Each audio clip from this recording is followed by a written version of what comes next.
আসসালামু আলাইকুম সুপ্রশিক্ষার্থী অষ্টম শ্রেণীর গণিত টিউটোরিয়ালে আপনাকে আবারও স্বাগতম। আমরা এই পর্বে আলোচনা করব এখানে অনুশীলনীর ৩ নাম্বার এবং ৪ নাম্বার এবং ৫ নাম্বার। ওকে, তো দেখবো আমরা কতদূর মধ্যে যাওয়া যায় আর কি। তো ৩ নাম্বার বলা আছে এখানে ৩০ টাকায় ১০টি দরে এখানে। ওকে, মানে ১০টি কলা ৩০ টাকা কিনছে। আবার এখানে ১৫টি দরে ১৫টি দরে সমান সহ কলা কিনলো এখানে। ওকে, তার মানে দুই জায়গাতে দুই ভাবে কলা কলা কিনছে।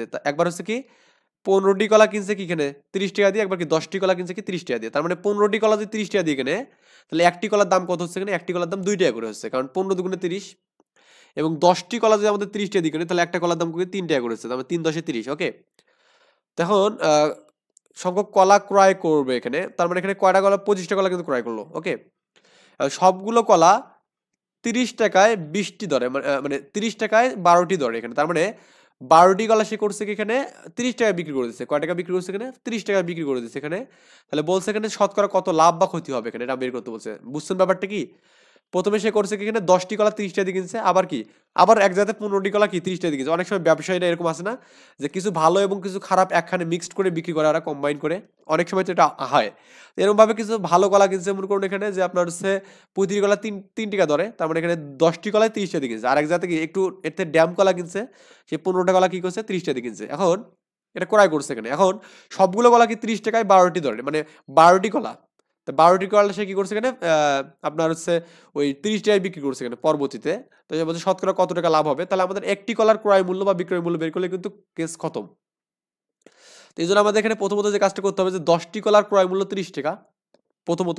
তাহলে একটি কলার ক্রয় মূল্য কত এখানে? এই ৩০/১০, তাই না? ৩০/১০ তাহলে কত ভাগ করলে ৩ × ৩০। তার মানে একটি কলার এই ১০ টাকা দরে যখন আমাদের সে মানে ১০টি কলা যখন সে ৩০ টাকা দরে কিনলো, তখন আমাদের কি হবে এখানে যে একটা কলা ৩ টাকা করে কিনছে এখানে। ওকে, আবার যখন আমাদের ১৫টি কলার ক্রয় মূল্য যখন আমাদের ৩০ টাকা হবে, তখন আমাদের একটি কলার জন্য কত হবে এখানে? ৩০/১৫ মানে কত? এই ৩০ কে ১৫ দিয়ে ভাগ করলে কত হবে এখানে? ১৫ দুগুণে ৩০, ২ হবে এখানে। তাহলে আমাদের এখানে দুটি কলার ক্রয় মূল্য কত হবে এখানে? ৫ টাকা। ওকে, কয়টা কলার? ২টো কলার। ভালো করে বুঝবেন। দুটি কলার আমরা ক্রয় মূল্য পেলাম কি? ৫ টাকা পেলাম। এখন এই ১২টি কলার আমাদের ক্রয় মূল্য কত? ৩০ টাকা। এটা পরবর্তীতে বিক্রয় মূল্য এখানে। সে বিক্রি করছে আরকি। তাহলে একটি কলা বিক্রি করবে কত এখানে বলুন তো এখানে? এই ৩০/১২ এখানে হবে। তো ৩০/১২ যে ১২ হয়, তাহলে আমাদের ২টি কলা বিক্রি করবে কয় টাকা এখানে? ১২ গুণ হবে এখানে। তাহলে আমাদের কত হবে এখানে? ৩০ গুণন ২ বাই কত এখানে? ১২। ওকে, এটা যদি আমি কাটি তাহলে ৬ হবে এখানে। আর ৫ ৬ কিন্তু ৩০ এখানে। তার মানে সে কিন্তু আমাদের এখানে ওই ১২টা যে কলা আমাদের সে নিয়েছে এখানে, হ্যাঁ? তো ১২টা কলা যে ৩০ টাকা দিয়ে নিয়েছে, সেই কলাগুলো কিন্তু দুটি কলা কত টাকা? ৫ টাকায় বিক্রি করলো। আর আমাদের এখানে দেখলাম যে আমরা দুটি কলা এখানে কিনতে আমাদের কয় টাকা খরচ হচ্ছে এখানে? ২টি কলা কিনতে এখানেও কিন্তু ৫ টাকা খরচ হচ্ছে। মানে ক্রয় মূল্য। ক্রয় করলাম ৫ টাকা দিয়ে। আবার এখানে দেখুন এই বিক্রয় করলাম আমাদের কি? ৫ টাকায় বিক্রয়। তাহলে আমাদের কোনো লাভ থাকলো না। তার মানে এখানে দেখা যাচ্ছে যে দুটি কলার ক্রয় মূল্য বিক্রয় মূল্য সমান, তার মানে লাভ ক্ষতি কিছু হবে না আরকি। এর পরবর্তী ম্যাটটা যে দেওয়া আছে এখানে বার্ষিক শতকরা মুনাফার হার দেওয়া আছে এখানে এইটা। মানে ১০.৫ এটা মুনাফার হার দেওয়া আছে। এখন বলছে ২০০ টাকার ৫ বছরের মুনাফা কত এখানে? তো ২০০ টাকার ৫ বছরের মুনাফা হচ্ছে এটা আসল এখানে, হ্যাঁ? এটা কি? এটা আসল। আর এখানে আমাদের সময়ের মানটা n দেওয়া আছে এখানে। এটা হচ্ছে আপনার p এর মান এখানে, ওকে? আর এটা হচ্ছে আপনার r এর মান এখানে। এই মানগুলো দেওয়া আছে। তো ক্যালকুলেশনটা আমরা করি এখানে দেখুন। তো এখানে মুনাফার হার হচ্ছে কত? r এর মান দেওয়া আছে কত? 10.5% এখানে। তো পার্সেন্ট এখানে দেয়নি, যেহেতু শতকরা বলছে এখানে, শতকরা মানে এখানে শতকরা দেওয়ার দরকার নেই এখানে, ওকে? জাস্ট 10.5 মানে এটা হচ্ছে r এর মান।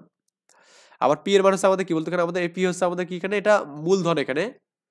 আর এখানে n হচ্ছে ৫ বছর, ওকে? তো আমরা এই মুনাফার যে সূত্রটা আমরা জানি এখানে, সেটা হচ্ছে আমাদের কি i = PNR এখানে। কি এটা? PNR, ওকে?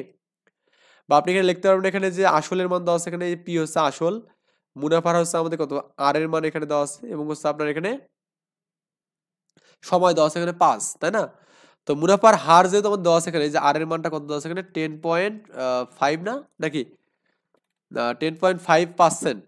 তো পার্সেন্টটাকে আপনি যদি এখানে করেন, তাহলে কত হবে এখানে? এই 10.5 এটাকে ১০০ দ্বারা ভাগ করতে হবে।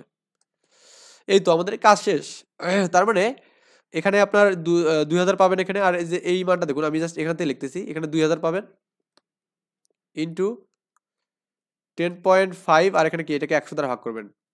গুণন কত এখানে? ৫। এখানে ৫ তো আপনার এখানে সময়, ওকে? তো এটা এখন ক্যালকুলেশন করবেন। এখানে শূন্য শূন্য কাটা যাবে এখানে। তাহলে ৫ বিশে কত? ১০০ হবে এখানে। ১০০ গুণন কত এখানে আমাদের? ১০৫। তো এই 1050 আর কি এত টাকা হবে, ওকে? এটা হচ্ছে আপনার অ্যান্সার। মানে মুনাফা হচ্ছে আমাদের কত এখানে? এত। ক্লিয়ার? বা আপনি এখানে চাইলে এখানে ওই যে ঐকিক নিয়মে করতে পারবেন এখানে। 100 টাকায় 1 বছরের মুনাফা। 1 টাকায় কত হবে? 5 তারপর এখানে আমাদের কি এই 2000 টাকায় 5 বছরের মুনাফা কত হবে? ওইগুলো করলে কিন্তু গুণ হয়ে যাচ্ছে এখানে। আর সূত্র জানলে আমাদের এই সূত্রটা একটু ইজি হবে। আমার মনে হয় যে জাস্ট মানগুলো বসায় দিলে আমাদের ইন্টারেস্ট পাওয়া যাবে খুব সহজে। এরপর 5 নম্বর বলছে এখানে বার্ষিক মুনাফা শতকরা 10 টাকা থেকে কমে 8 টাকা হলে, হ্যাঁ? আগে ছিল 10 টাকা মুনাফা, বার্ষিক মুনাফা। এখন আমাদের কি হয়েছে? 8 টাকা কমে কমে কি 8 টাকা হয়ে গেছে? তাহলে আমাদের বলছে 300 টাকায় 3 বছরের মুনাফা কত কমবে এখানে? তারপরে 10 টাকার মুনাফাটা আমরা প্রথমত বের করব। 10% হলে তারপরে 8 এর জন্য বের করব। ওকে? করে বিয়োগ করলে কিন্তু আমাদের অ্যান্সার শেষ। মানে আমরা বিষয়টা কি বুঝতে পারছি কি? প্রথমত আমরা এখানে 10% এর জন্য 10% এর জন্য আমরা কি 300 টাকায় মুনাফাটা বের করব। ওকে? এরপর আমরা 8% এর জন্য আমরা কি করব? এখানে মুনাফাটা বের করব 3 বছরের জন্য সেম ভাবে। তাহলে কত কম হবে? জাস্ট ওই 10 এর জন্য যেটা হবে 8 এর জন্য বিয়োগ করলে কিন্তু হয়ে যাবে। তো নরমালি আমাদের এখানে দেখুন মুনাফার হার কত কমে গেছে? 2 টাকা এখানে কমে গেছে। ওকে? তাহলে 100 টাকায় 1 বছরের মুনাফা কমে এখানে 2 টাকা। 100 টাকায় 1 বছরের মুনাফা কত? 2 টাকা কমছে। তো 1 টাকায় 1 বছরে কত কমবে? 2/100। 2 কত এখানে? 100। তাহলে আমাদের 3000 টাকায় 1 বছরের মুনাফা কত এখানে? 2 গুণন 3000 বাই কত এখানে? 100।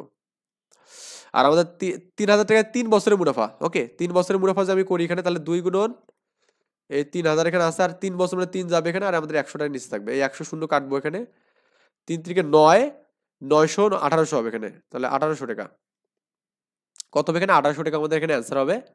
1800 নাকি 180 আর কি? 180, 1800 কেন? 90 দুগুণে 180 হবে এখানে। সরি এটা আমাদের একটু বেশি হয়ে গেছে। 180 টাকা। ওকে?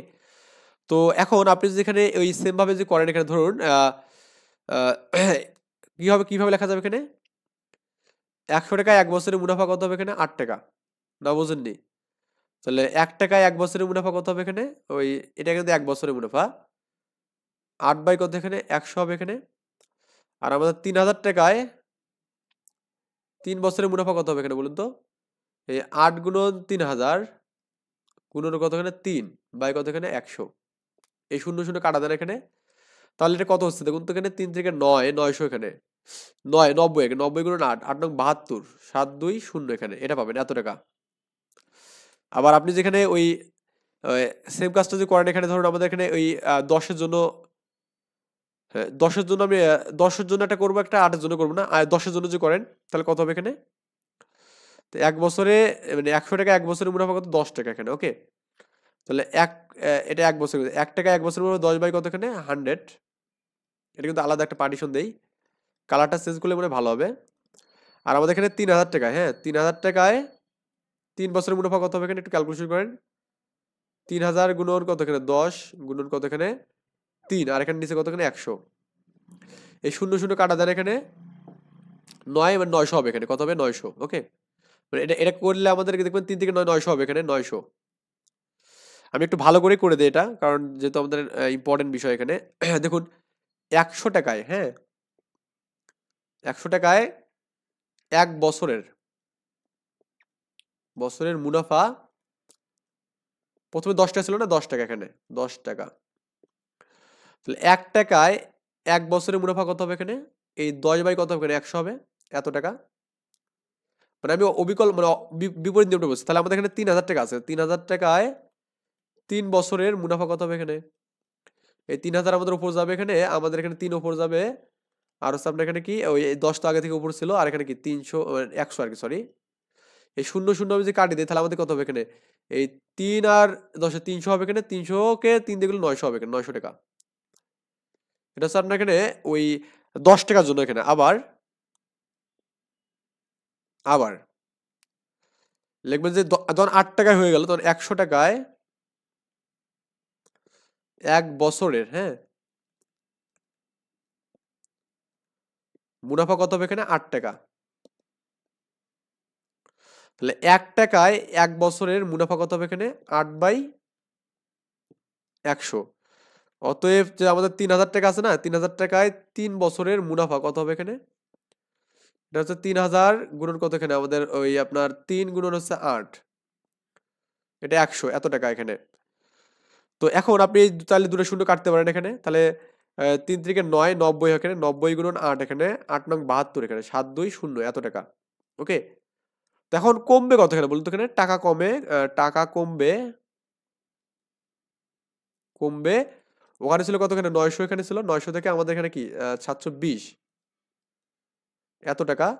তার মানে দেখুন বিয়োগ করলে আমাদের 180 হচ্ছে এখানে, ওকে এত টাকা। তার মানে আপনি চাইলে এভাবে করলেও কোনো সমস্যা হবে না, যদি মনে করেন যে আমি স্টেপ বাই স্টেপ করে করে বের করবো, বা আপনি যে মনে করেন যে না আমি এখানে একবারে করবো, মানে একবার বিয়োগ করে দিয়ে করবো, তাও কোনো সমস্যা নেই। ক্লিয়ার? তারপর নেক্সট টিউটোরিয়ালে আমরা এখানে বাকি 3টা ম্যাথ সলভ করবো ইনশাল্লাহ। কারণ একদিনে সব ম্যাথ করলে আপনাদের জন্য খুব পেইন হয়ে যাবে। ভালো থাকবেন, আল্লাহ হাফেজ।